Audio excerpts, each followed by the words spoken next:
gentlemen, to another episode of Live here on Jess FM. And we are taking a deep dive into the events in fact in Venezuela, as well as we'll take a look at the ICE incident in Minneapolis that took place yesterday and cost a 37-year-old mother her life. We've got a lot to get through. We're going to take a deep dive into not only the current situation in Venezuela, but we're going to take a look back at some of the history between Venezuela and the United States.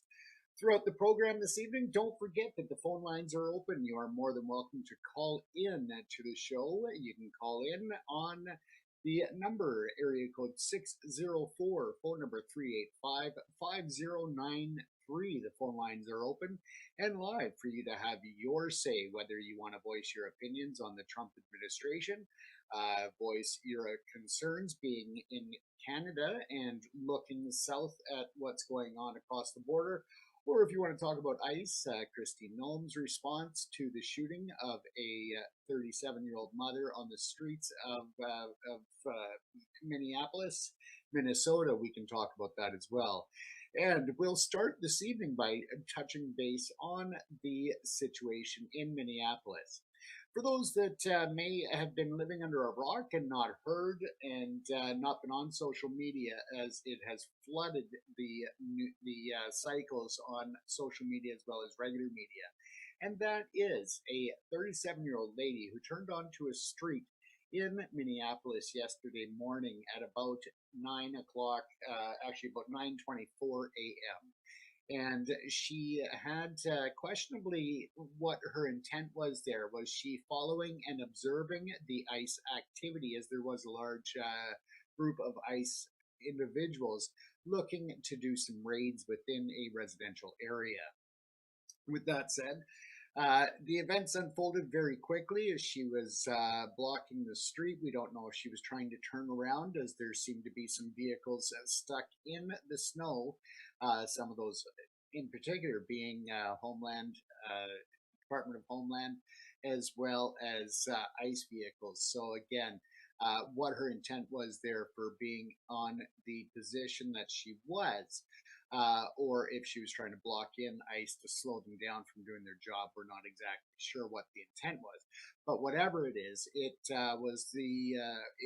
very clearly demonstrates that she was not there, as Christine Noem claimed, to harass, to stalk, and to interfere or cause harm to the ICE agents. And that was the response of the White House and Christine Noem right after the event, calling her a domestic terrorist. Now, Miss Good, the individual who was shot and killed at that time, was being screamed at by ICE agents from various directions. And they were yelling at her to get out, to move, to leave the area. And as she attempted to do so, they rushed her vehicle. Now, these are masked men. They are armed and they are very aggressive. And for a 37-year-old female to be by herself in the vehicle, this could be quite disconcerting and, of course, very traumatizing. Now, to follow the directions, people started yelling at her to get out of the vehicle. Other ICE officers were yelling at her to get out of there. What voice or what commands that she was following is very clear. She tried to leave the scene.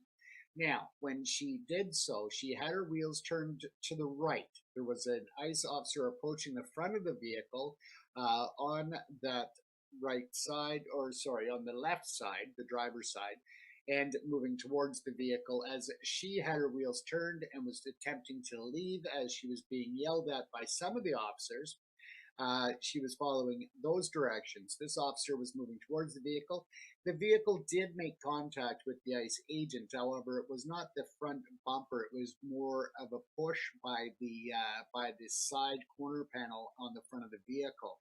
And that is an important point to make, because it very clearly demonstrates through the videos that his life was not in imminent danger. However, he did proceed to go towards the vehicle, not away from him, which you would expect one to do if they felt that they were at risk or in danger. They would move away from a vehicle. But again, she had her wheels turned. She was actually moving away from the officers, not towards them. This officer opened fire very clearly, shooting the young lady through the windshield, catching her in the face. And then he continued to go back towards the vehicle as it was trying to leave. At this point, we assume it was an involuntary response of the trauma of the body and the death that caused the foot to go down on the accelerator as she accelerated into some cars and then ultimately into a pole, a utility pole on the opposite side of the street. So again, clearly demonstrating that it was excessive force, and it was clearly outside of the regulations and the lethal force policy of Department of Homeland Security, outside of the policy of the Border Services uh, policies manual, as well as any other regulations. Furthermore, for him to try to shoot at a fleeing vehicle, uh, totally outside of regulation as well. There was no imminent harm to anybody. The ICE officer, instead of moving towards the vehicle and opening fire, could have easily stepped out of the way, as she was not going fast. She was going slow. She was turning to the right. The street was icy. It was slippery. And yes, there could be arguments laid that she did make contact with the ICE agent. However, again, a lot of it was in the agent's own making and opening fire. Now, something that hasn't really been brought up a lot in the media, and that is the training and the length of service that this individual ICE agent had. Was he a new agent? Did he actually have any experience, or was he just thrown out there green as they go through this massive hiring phase with ICE agents? And what exactly was that training, if he was trained? Was he, there's just so many different questions. And was it a failure of the Department of Homeland Security and ICE? Was it a failure of them to properly train, equip, and prepare these officers for being out in this type of setting? Now, we don't know. He could have been trained. He could have been, chasing people on the southern border out in the middle of the desert. We don't know. And that, I think, is a very important question that we don't hear a lot of people asking. When when legitimate, real police officers and law enforcement officers, and when they are going into a situation, it's because they've gone through extensive training, they have been prepared, and even still, some officers may panic in the moment of crisis or stress, the adrenaline, all of that. But it's important to understand where or if he was properly trained, and if this was a failure of DHS and ICE for not properly training these ICE officers before deploying them out on the streets. And again, that is a major failure to not only the ICE agent involved, but of course to the general public, putting them at risk as well. So again, huge story coming in. There's a lot of details still that really we have to wait and see how the investigation plays out. But there are questions, of course, about whether or not the investigation is going to be a cover up, or if it's going to be an open and transparent and legitimate investigation into the actions of ICE on that moment in the streets of Minneapolis that took the life of 37-year-old mother, Renee Nicole Good. And again, our thoughts are with the community in Minneapolis. It should also be noted, of course, that there was a lot of tension, a lot of protests, and a lot of things that come out of this when it comes to the upset, the stress, the anger that's being felt in that community. And I think that it was summed up very clearly when the mayor of Minneapolis, came on to the news conference yesterday and very clearly, in no uncertain terms, told ICE to get the fuck out of his city, and that he claimed the ICE official statement that she was driving and using the vehicle as a weapon. He called that clearly bullshit after watching the video. Now, I've watched the incident from various different angles, and again, we'll show you one of the angles here. I'll just pull it up so that you can get a view as to the angle that happened if you haven't seen it already. And I think that's very important for context that that you understand what transpired there. So bear with me a moment here, and we'll pull that up for you so we can go through it together here.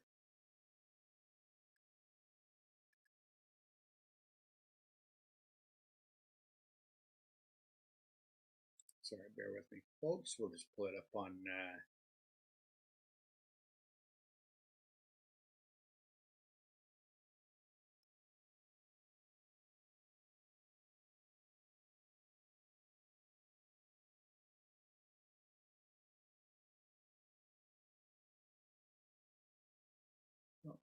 sorry, I had it queued up there, folks, but we lost it. So just bear with me a second here. I'll pull up the report from the New York Times so we can watch this video here. Now, again, the video is clearly what had happened, so it may not be suitable for all viewers. Just to give you a heads up here that this may be uncomfortable for some people to watch. So just giving you that warning before we air it, but I think it's important for everybody to understand and see the context of what had actually happened. So I'm going to bring that video up and share that with you. And again, I'll pause it as we go so that I can show you and just clearly identify where there were certain risks that were taken by the ICE agent that shouldn't have been. So let's take a look at this now, folks.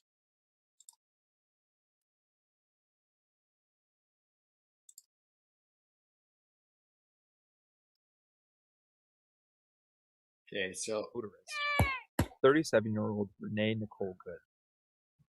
Trump administration officials said these were, quote, defensive shots fired because the officer was being run over. And a woman attacked them and those surrounding them and attempted to run them over.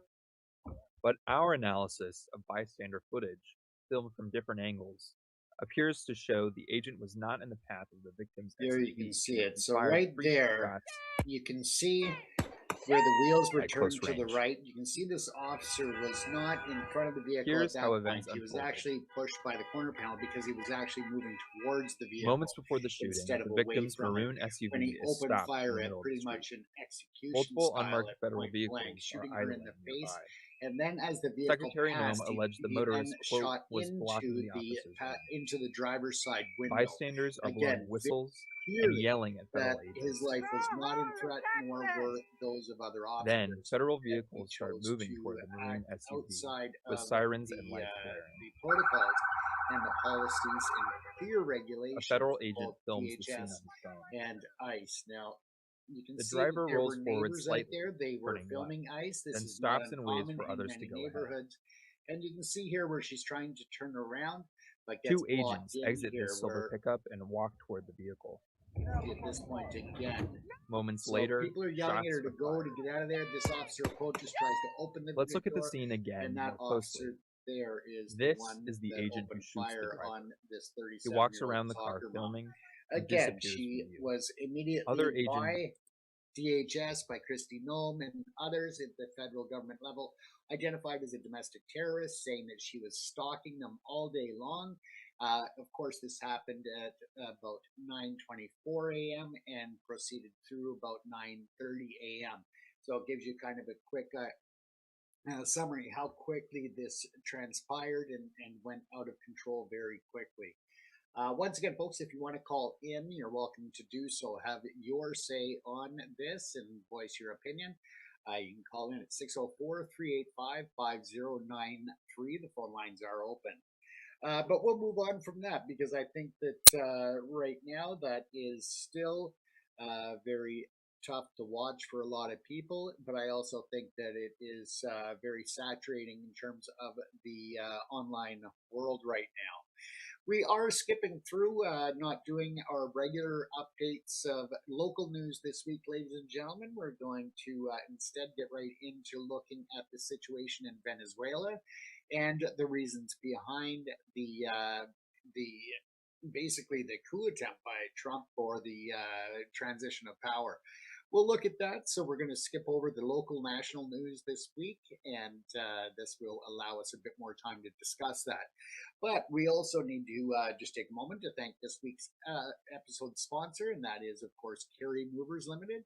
You can find them online at www.carrymovers.com. That's K-A-R-Y, movers.com. Western Canada's family-owned and operated local and long-distance moving company. If you're moving anywhere in or about Western Canada, contact Carry Movers for a free quote or estimate. They also provide local services in the Metro Vancouver and Fraser Valley area of Metro Vancouver or of the West, so you can contact them for that, or long distance anywhere throughout Western Canada. Once again, that's carrymovers.com. Thanks for their support in this episode and many others. Now, let's turn our head to Caracas, ladies and gentlemen. The end of a post-war order and the rise of the Don Roe Doctrine. That is essentially looking at what is going on over the last several weeks when it comes to Venezuela.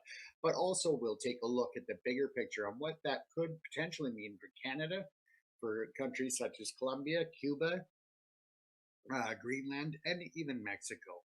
Now, on January the 3rd, 2026, the geopolitical architecture of the Western Hemisphere, and indeed the entire post-1945 international order, was subjected to a seismic stress test. And that's one that it may never be recovered from. I mean, just plain and simple. What's happened is just unprecedented and inexcusable. The unilateral military intervention by the United States in Venezuela that they dubbed Absolute Resolve, or Operation Absolute Resolve, which resulted in the extraction and arrest of President Nicolas Maduro and his First Lady, Celia Flores. Now, this represents more than a mere regime change operation. It was the kinetic inauguration of a new foreign policy paradigm that, of course, we all look at. And now, of course, the Trump administration has to put his name on this doctrine that they refer to, and now calling it the Don Roe Doctrine instead of the Monroe Doctrine. Now, this is a hyper-aggressive reinterpretation of the 19th century Monroe Doctrine that prioritizes raw American dominance over multilateral consensus. Its international law and diplomatic niceties have been completely removed from any type of observation or alliance. With that said, of course, we want to look at this to crucially frame it, not as an isolated incident in the Caribbean, but as the tipping point in a cascade of events that includes the withdrawal of the United States from the 66 international organizations and the explicit threats of annexation directed towards Greenland, the destabilization of relations with historic allies from Ottawa to Bogota. And the report provides the exhaustive historical context, the operational details, and the forward-looking analysis required to explain why the world looks fundamentally different today than it did just a week or so ago. And this is, of course, very important to understand because we need to understand the full context of it all. And as we turn to look at this, to understand the audacious arrival of the U.S. Special Forces in the Miraflores Palace, one must first traverse the long, winding road of grievance. And there's oil dependence, there's ideological collisions that have defined the Washington-Caracas relation for decades. It's not something that has just happened overnight. The animosity that culminated in the events of January 3rd did not materialize just like that. It was cultivated through 25 years of mutual antagonism. They've been just going at it for quite some time. Now, we can turn our heads back and look at the pre-Chavez era, and that was the oil, of course, for much of the 20th century. Venezuela was viewed by Washington not merely as a neighbor, but as a strategic gas station. The discovery of massive oil reserves in certain regions, especially the Lake Maracaibo Basin, in the early 1900s, tethered the Venezuelan economy to American energy thirst. Throughout the Cold War, Venezuela was a bastion of relative stability in a tumultuous region, a reliable supplier of crude and recipient of American culture and consumer goods. However, this relationship was inherently unequal. This looked at what they had as the Pantofismo, or I probably mispronounced that, pact, which governed Venezuelan democracy from 1958 to 1998. And that ensured political stability, but it also entrenched a corrupt elite that siphoned oil wealth while the poor languished in the burials. This is an important fact to look at, but we also need to look at the Bolivarian Revolution, and that was, the rupture point. The election of Hugo Chavez in 1998 shattered the status quo. Campaigning on a platform of anti-establishment populism and the anti-imperialism, Chavez launched the Bolivarian Revolution, and he utilized record-high oil prices to fund massive social programs and construct a regional bloc, the ALBA. And that was explicitly designed to counter the U.S. hegemony. Excuse me, sorry, folks. Get a tickle in my throat there. Bear with me. Sorry about that. Now, the critical turning point, the moment the current crisis was arguably birthed, was April 11, 2002. A short-lived coup d'etat removed Chavez from power for 48 hours. The George W. Bush administration, their tactic, acceptance, and by some accounts, encouragement of the coup convinced Chavez that Washington would never tolerate a socialist government in its backyard. Upon his return to power, Chavez radicalized. He purged the military of U.S. sympathizers, invited Cuban intelligence to reorganize the state security apparatus, and aggressively courted U.S. adversaries, including Russia, China, and Iran, to build a multipolar shield against American intervention. So this moves forward because when Chavez died of cancer in 2013, he bequeathed the presidency to his loyal foreign minister and former bus driver, Nicolas Maduro. Maduro inherited a country on the precipice. The oil boom that had sustained Chavez was ending. Prices crashed in 2014. This exposed a rot of mismanagement, corruption, and lack of diversification in the Venezuelan economy. Under Maduro, Venezuela descended into a nightmare: hyperinflation, scarcity, and repression. The economy contracted by roughly 75% between 2014 and 2021.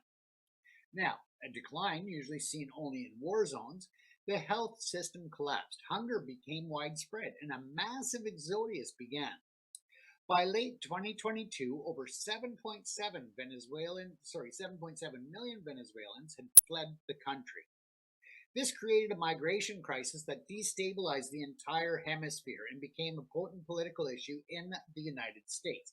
This we've seen as the U.S. looks at, especially in today's year and today's age, we've seen where the immigration issue is not just in the U.S., but it is a worldwide issue, and it is creating a lot of chaos in countries on both sides of the Atlantic, both sides of the Pacific. People are looking at how uncontrolled migration and immigration has played a role in certain areas, but it's also been exaggerated in order to instill, anger, frustration, and blame towards certain groups. As we look at this, of course, now we are hearing about the Western Hemisphere so much as the U.S. is trying to take charge of the Western Hemisphere when nobody has elected, of course, them to do so. They are just asserting their power as a superpower to try and oppress the rest of the countries, to order them and force them to comply with U.S. demands.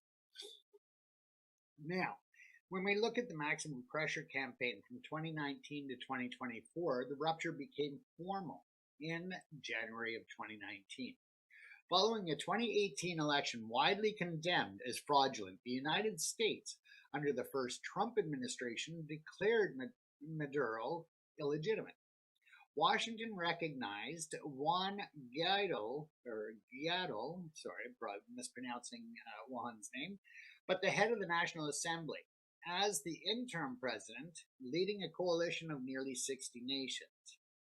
Now, this is important because whether or not Maduro was an illegitimate president or not does not excuse the U.S. going in as they've done. Now, this period saw the deployment of maximum pressure, a comprehensive sanctions regime targeting the lifeblood of the regime, oil. The U.S. Treasury's Office of Foreign Assets Control sanctioned the state oil company known as PDVSA and the central bank and key individuals, including Maduro's son, Nicolas Maduro Guerra, and his wife, Celia Flores. The strategy was designed to force the military to abandon Maduro, but it failed, obviously. The military top brass, enriched by control over mining, food distribution, and illicit trafficking, remained loyal. Russia, China, well, they provided economic lifelines, helping the regime evade sanctions and keep the lights on, albeit very dimly. Now, the diplomatic failure in the return of Trump in 2025, we have to look at as well, because the Biden administration attempted to calibrate their approach. They offered sanctions relief in exchange for democratic openings. This culminated the Barbados Agreement and a prisoner swap in late 2023. However, Maduro reneged on his promises of free elections. The 2024 presidential election was a replay of 2018. Opposition candidates were disqualified, and Maduro claimed a victory that few outside of his inner circle believed actually was the case. Now, when Donald Trump reclaimed the presidency in January of 2025, the die was cast, viewing the Biden approach as weakness and the migration crisis as a national security threat. The new administration rapidly escalated these tensions. In January 2025, Trump revoked temporary protected status for Venezuelans, and that was signaling a hardline stance. In February of 2025, the administration designated the Venezuelan prison gang Tren de Agua as a foreign terrorist organization, linking Caracas directly to domestic U.S. crime waves. The shift of the rhetoric was in December of 2025, and that just went from sanctions to the rhetoric of force. The administration began characterizing the Venezuelan state not as a government, but as a criminal enterprise, a narco-terrorist regime occupying a nation. And this is something that we're seeing more of when it comes to Donald Trump, trying to use narco-terrorism or just the narcotics and substances trade to further his agenda without proper congressional authority or approval. When we look at that, folks, we'll move on and look at Operation Absolute Resolve and the anatomy of the decapitation. But let's first delve into the mechanics of it all. But before we do, it's worth noting that logistical precision is key to any successful endeavor. Our sponsor, Carry Movers Limited, understands precision, whether you are moving across town or relocating your business. The team executes with care and efficiency you need. Visit www.carrymovers.com. That's K-A-R-Y, movers.com for a quote today. Now, let's get back to it here, folks. The operation, known as Absolute Resolve, of course, launched in the early hours of January the 3rd, 2026, and it was a masterclass in asymmetric warfare and intelligence penetration. Yet it does raise profound questions about the future of state sovereignty. The operational execution, unlike the failed Gideon incursion of 2020, Operation Absolute Resolve was a full-spectrum U.S. military undertaking. The U.S. government wants to classify it as a law enforcement and basically a criminal action that they were resolving, but it was nothing less than a military operation from all intents and purposes. Now, of course, we start by looking at the strike package, and they utilize stealth aircraft and cyber warfare capabilities to blind the Venezuelan air defenses. This, we understand, are the Russian-made S-300 systems. The U.S. Special Operations Forces infiltrated Caracas under the cover of darkness. The objective was singular, the capture of the high-value targets, or the HVTs, Nicolas Maduro and Celia Flores. The resistance, well, there wasn't much. The operation was not bloodless. Reports confirmed dozens of casualties, primarily among the Cuban security details and the Presidential Guard responsible for Maduro's inner circle protection. The decision to engage Cuban personnel has sent a chilling message to Havana. This is a big deal, because it also could have later effects on Cuba when the U.S. starts targeting them. And I say when, not if. That's my opinion, but that's where we're looking. But when we turn back to this, now, both targets were secured and extracted via helicopter to a waiting U.S. Naval Task Force in the Caribbean. They were then flown immediately to New York to face federal charges in the Southern District Federal Court of New York. The narco-terrorism pretext that the Trump administration has justified using it as this violation of sovereignty by stripping Maduro of his sovereign immunity. By classifying him as the head of the Cartel de los Soles, the Cartel of the Suns as that is interpreted, the U.S. Department of Justice argues it was executing a law enforcement arrest warrant, not a war. That is very much up to debate because the U.S. does not have law enforcement powers in Venezuela. It is a sovereign nation. The U.S. has no right there, and that is an important reality of this. Did Maduro need to be removed? Well, that's up for debate, but my personal opinion is yes. He was a nasty guy. He needed to be removed from power, but you have to do so within the context of international law. You can't throw international law, policy, and other agreements that have been made over decades and just do what you want to do. Unless, of course, you're Trump, it appears. Now, we can look at the transition to Delcy Rodriguez. Perhaps the most cynical and strategically revealing aspect of the operation is the aftermath. Instead of installing a Democratic opposition leader, President Trump announced that the U.S. would run the country temporarily, but acknowledge Delcy Rodriguez, Maduro's vice president, as the interim administrator. The logic to this is that, from Trump's side, is that Rodriguez, despite being a hardcore Chavista and sanctioned official, is viewed to be a pragmatic operator, capable of maintaining internal order and crucially facilitating the U.S. takeover of the oil sector. And that's what it comes down to. She will comply with orders from Washington and from the U.S. Trump administration. It's all about compliance. It's not about safety of the people in Venezuela. It's not about the best interests of the people of Venezuela. And it sure is not about narcotics trafficking and narco-terrorism. It is all about the oil and the resources that Venezuela has that Donald Trump wants.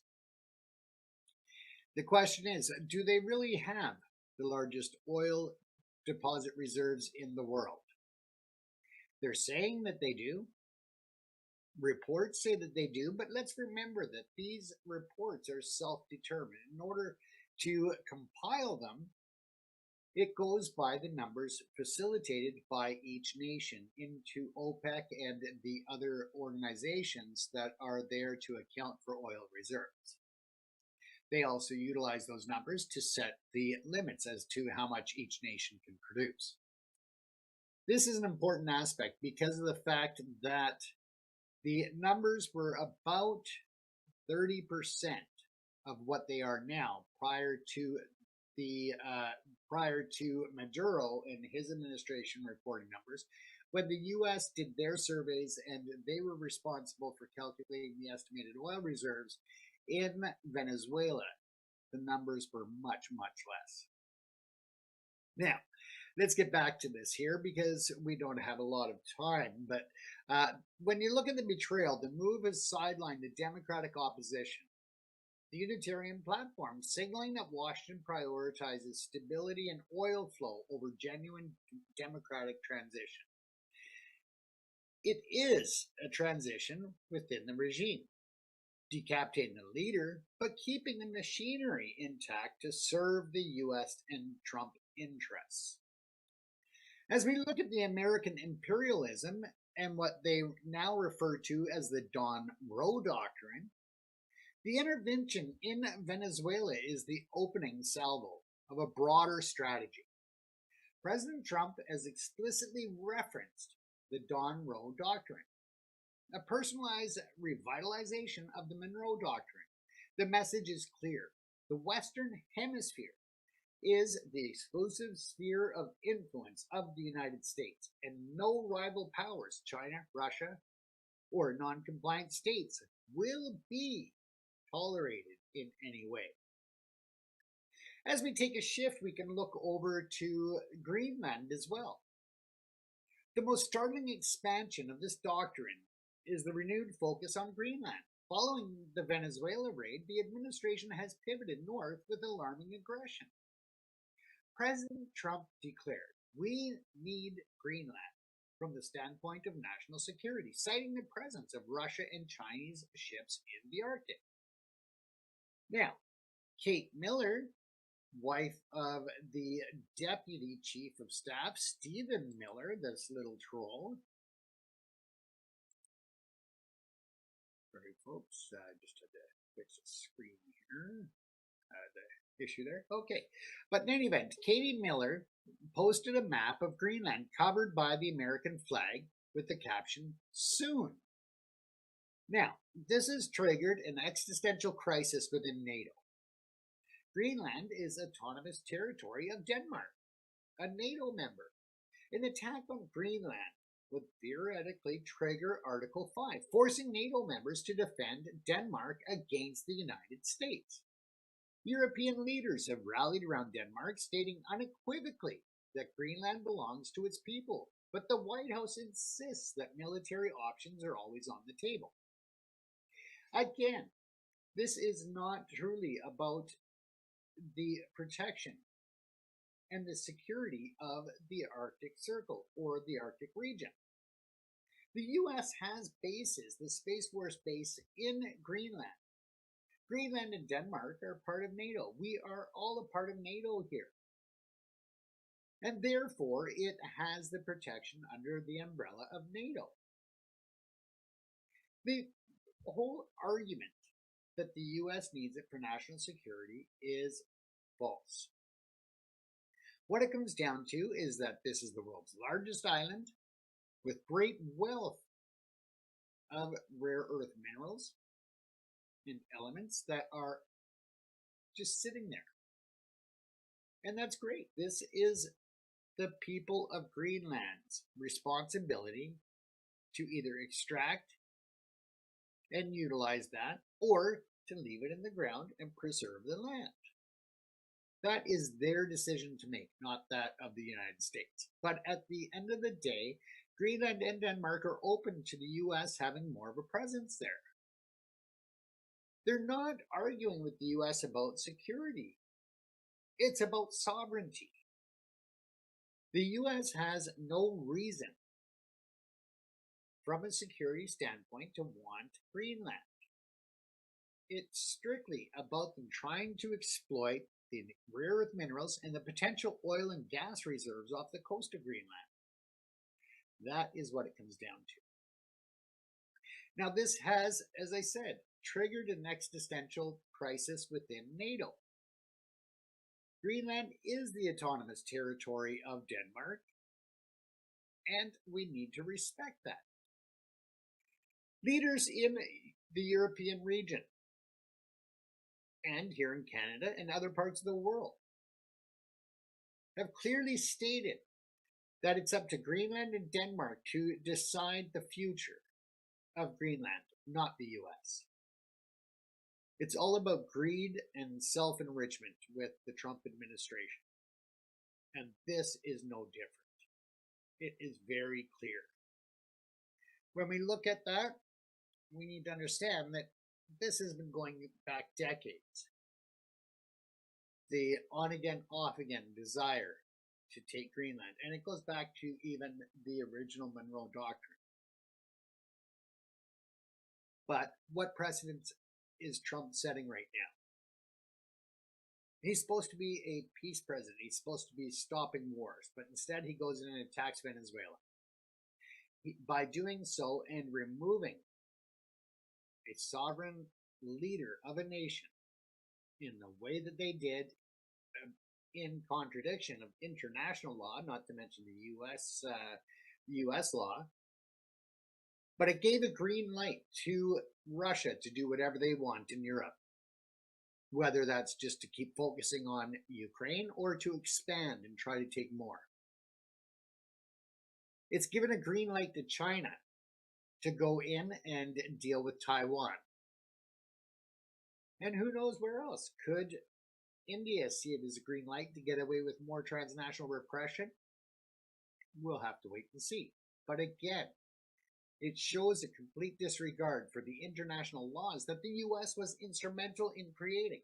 And as such, Trump is pulling out of 66 international organizations and pacts. Some of these are very important to the world, whether it's environment, economic, whether it's got to do with food stability. There are a lot of ways that Trump is calculating these agencies and removing the U.S. because he knows that A, the funding gap would be left, and B, more importantly, the less they are signatories to different international organizations and agreements, then the less accountability and oversight there is for the U.S. That is very important. Now, of course, we look at Colombia, and that's an Andean powder keg. While Greenland represents a strategic acquisition desire, Colombia represents a volatile friction point. We can look at the conflict. President Gustavo Petro, a former guerrilla and Venezuela's neighbor, has been the most vocal critic of the U.S. operation, and Donald Trump calling it a spectacle of death akin to the Nazi bombings. The threat there is that the Trump regime has responded with vitriol, calling Petro a sick man who likes making cocaine, and warning that he won't be doing it for very long. Again, a veiled threat. Now, Petro is threatened to awaken the Jaguar, implying a return to armed resistance or total mobilization of the Colombian people. If U.S. troops violate Colombian sovereignty, it raises a specter of interstate conflict between the U.S. and its longtime ally, potentially drawing in another leftist government within that region. Then you have Mexico. Trump again is making threats there. The Venezuela precedent puts Mexico in immediate peril. If the U.S. can invade a sovereign nation to arrest a leader for narco-terrorism, what stops it from launching strikes against the Mexican cartels or even government officials accused of collusion? When you look at the designation, the administration is pushing to designate Mexican cartels as foreign terrorist organizations, or FTOs. This provides domestic legal cover for military strikes under Trump's logic. Now, President Claudia Sheinbaum has attempted to placate Washington with increased interdiction efforts. Operation Northern Border is one of them. But the threat of unilateral U.S. drone strikes or special operation raids on Mexican soil is now a tangible reality. This is creating panic in Mexico City's financial and political circles. Then you have us here in Canada and the trade siege.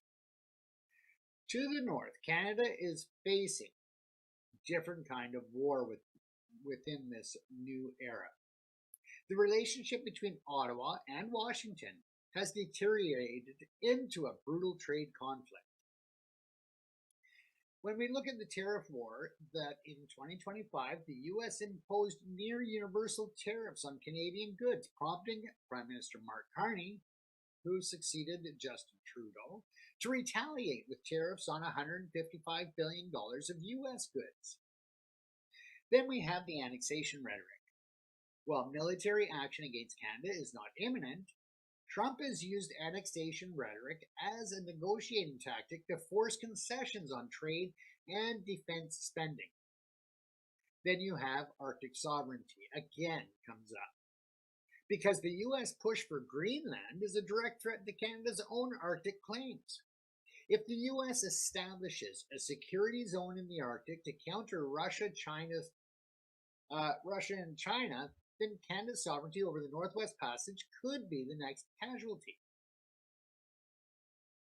When we look at this, folks, we'll get back to it in just a moment, but I want to just once again remind you that our episode sponsor, Carry Movers Limited, is Western Canada's top family-owned and operated moving company. They provide long-distance services throughout Western and Northern Canada, and also local services in Metro Vancouver and the Fraser Valley. Carry Movers can be contacted via their website, www.carrymovers.com. That's www.karymovers.com. Thank you again for their sponsorship of another episode of Primetime Live. Now, let's go to the global realignments, the Great Power Response. The shock waves of Operation Absolute Resolve have traveled beyond the Caribbean. For the world's major powers, the U.S. action is a clarifying moment. The rules-based order is dead, replaced by the law of the jungle. When we look at China and the debt trap and the Taiwan parallel, Beijing finds itself in a strategic bind. It has invested heavily in Venezuela, both financially and politically, as a counterweight to U.S. influence. When we look at the financial exposure, China is owed approximately $10 to $12 billion by Venezuela. With the U.S. now running the country and controlling the oil revenue, Beijing fears its loans may never be repaid unless it cuts a deal with Washington. Then we have the Taiwan question. This is the most critical geopolitical angle. Chinese nationalists argue that if the U.S. can invade Venezuela to arrest a leader, China has the justification to use force to arrest the separatist leadership of Taiwan.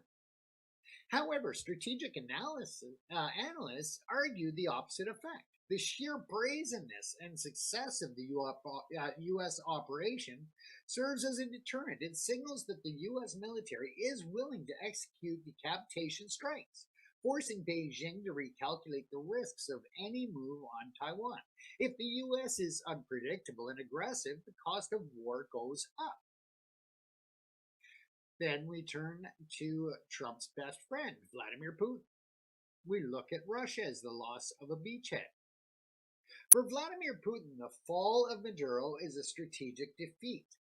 Venezuela was Russia's primary outpost in the Western Hemisphere, a place to land nuclear-capable Tu-160 bombers and project power near the U.S. border. The reaction, of course, is that Russia's response is notably restrained, confined to verbal condemnations. Why? Because Moscow is bogged down in Ukraine and can't afford to fight on a second front. But also, let's keep in mind that this could benefit Russia and their goals with Ukraine as well. Because if Trump attacks Greenland, NATO is dissolved instantly, like that. The alliance is over. And therefore, when you look at places, including Ukraine, then of course Vladimir Putin doesn't have to worry about Ukraine becoming a NATO member, because his friend Donald Trump would have destroyed NATO at that point. Now, of course, we look at that, and there's a narrative flip. Russia is using the U.S. intervention to legitimize its own aggression. By violating sovereignty in Venezuela, the U.S. has destroyed its moral high ground to criticize Russian actions in Ukraine. Moscow's message to the global south is, see, they do it, sovereignty is a myth. That is the message coming out. And then we can turn our head to North Korea and Iran. The survival instinct. For the rogue states, the lessons of January the 3rd is stark. Nuclear weapons are the only guarantee of survival. For North Korea, you can turn to Pyongyang. They issued a statement condemning the rogue and brutal nature of the U.S. Kim Jong-un sees Maduro's fate, arrested and put in an orange jumpsuit, as his own potential future if he ever disarms. This guarantees that North Korea will never denuclearize. The raid vindicates his paranoia. Then turn to Tehran. In Iran, it has lost a key partner in sanction evasion. Venezuela was a hub for Iranian operatives and a destination for Iranian fuel. With the door closed, Iran is more isolated, potentially driving it to accelerate its own nuclear breakout capability as a deterrent against a similar U.S. strike. Excuse me. Then we can turn our head to India. The silence of the non-aligned. India's reaction highlights the fracturing of the global south. The dilemma here is historically India champions non-interference. Domestic opposition leaders like Shavan have slammed the Modi government for not condemning the kidnapping of a head of state, warning tomorrow it can happen to India. Then you have the reality. New Delhi has remained largely silent, issuing only a bland statement of deep concern. This reflects India's strategic realignment towards the U.S. to counter China. The Modi government has calculated that preserving the U.S. partnership is worth the cost of ignoring its traditional principles of sovereignty. When we turn our head and we look at the Great Withdrawal, exiting the global stage. While the U.S. military is expanding its reach, the U.S. diplomatic apparatus is dismantling its presence. Simultaneous to the Venezuelan raid, the Trump administration announced withdrawal of the United States from 66 international organizations. When we look at the list of the 66, this withdrawal is not a trimming of fat. It is a systematic dismantling of U.S. participation in global governance. We can look at this list. There's climate abandonment. The U.S. is leaving the Intergovernmental Panel on Climate Change, or the IPCC, and the UN Framework Convention on Climate Change. This effectively ends global coordination on climate goals, as the world's largest historical emitter walks away from the table. Then you have social issues and health. Withdrawal from the UN Population Fund and the UN Women signals a rejection of international norms on reproductive rights and gender equality, labeled by the administration as woke agendas. Then, of course, we have development. Exiting the Global Forum on Migration and Development indicates refusal to cooperate on the very migration crisis the administration claims to hate. When we look at the different organizations and the withdrawal list, it is scary to think that the U.S. is just pulling out of all of these issues because, hey, less oversight and responsibility for them to comply with international agreements. This withdrawal creates a massive vacuum that China is eager to fill. Beijing is already positioning itself as the defender of the UN system and the reliable partner for the global south, contrasting its stability with American chaos. That is where China is winning in this. And Russia. And why wouldn't they? It's Trump, after all. Seriously, people, if you don't get it by now, you probably never will. But there are domestic U.S. consequences. The imperial presidency, the backblow we're talking about within the United States is fierce, threatening to trigger a constitutional crisis if it's not already there. Now, we have the Iron Law speech. In his press conferences justifying the raid, President Trump did not cite the Constitution or international treaties. He cited the iron laws that have always determined global power. This language suggests a shift towards a unitary executive, where the president's power in foreign affairs is absolute and unconstrained by law, a terrifying prospect for civil libertarians. Then you have the congressional impotence. Congress was not notified of the raid. Apparently, many oil companies were, but not his own Congress. Senator Tim Kaine has introduced a war powers resolution to prevent further action. But with a Republican-controlled Senate, it's unlikely to pass. They keep striking down these controls that need to be put on Trump. By accepting this operation, Congress may be ceding its war-making powers forever. If the president can invade a country to serve an arrest warrant, the definition of war has been rendered meaningless. There are economic aftershocks in oil, markets, and reconstruction. We need to look at the money and who pays for this war and who profits. When we look at the oil market glut, contrary to fears of a price spike, oil markets have remained relatively calm. Why? Well, there's the glut. The world's currently awash in oil. The risk premium of Venezuelan war is dampened by high U.S. production and weak Chinese demand. Don't forget, folks, that there are limits that are set for oil production on an annual basis, whether it's through OPEC or other agreements. Each nation is allotted an amount that they can drill and deliver into the market. If Venezuela is to largely increase their output of oil, which is going to take up to a decade or longer to get them back on track to be, bringing and realizing the benefits of their oil, but that means that other countries are going to have to lower their output and make less money in order to allow Venezuela, aka the U.S., to make that money and to increase their output. So keep that in mind, that it's not as easy as Trump thinks it is.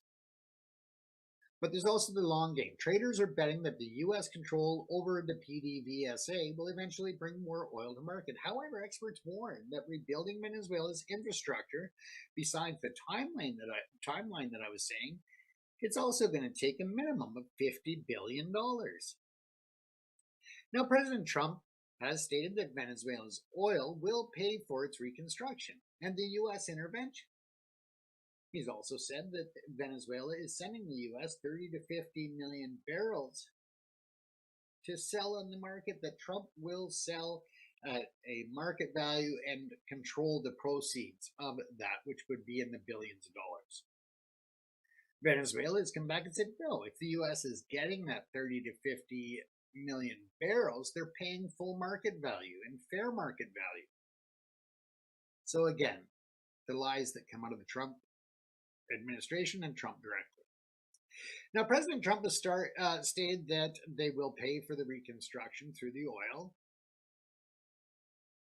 and the intervention, but this likely means lucrative contracts for U.S. energy giants such as Chevron and Halliburton, and that is to repair the grid and pumps paid for by future Venezuelan oil revenue. It's a return to the victor go the spoils. It's a model of conflict that it is going back to. So we're out of time there, folks, so let's just wrap up here. And we'll wrap up this special report for Primetime Live with basically the picture of one of a world in a dangerous transition. The United States has declared through its actions and rhetoric that it is no longer the guarantor of a rules-based order, but instead a superpower acting solely on national interest. The Don Road Doctrine has redrawn the map of the Western Hemisphere, placing Venezuela under management, threatening Colombia and Mexico with intervention, and challenging Canada's sovereignty. For countries like Russia and China, this is a signal to fortify their own spheres of influence. For the global South, it is a warning that neutrality offers no protection.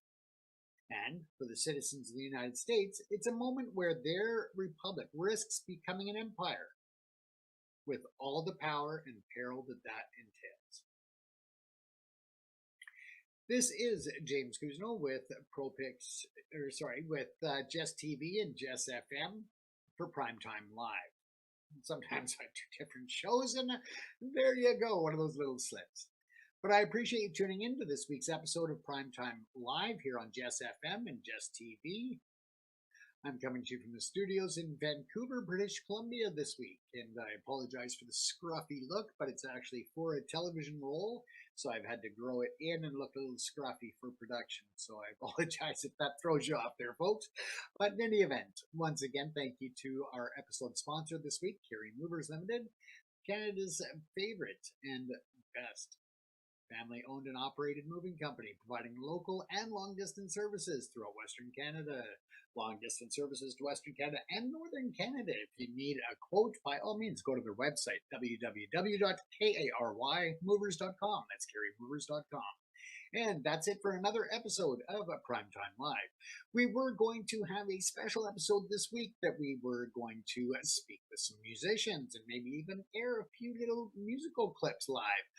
But we'll push that off for the next few weeks. We'll get that.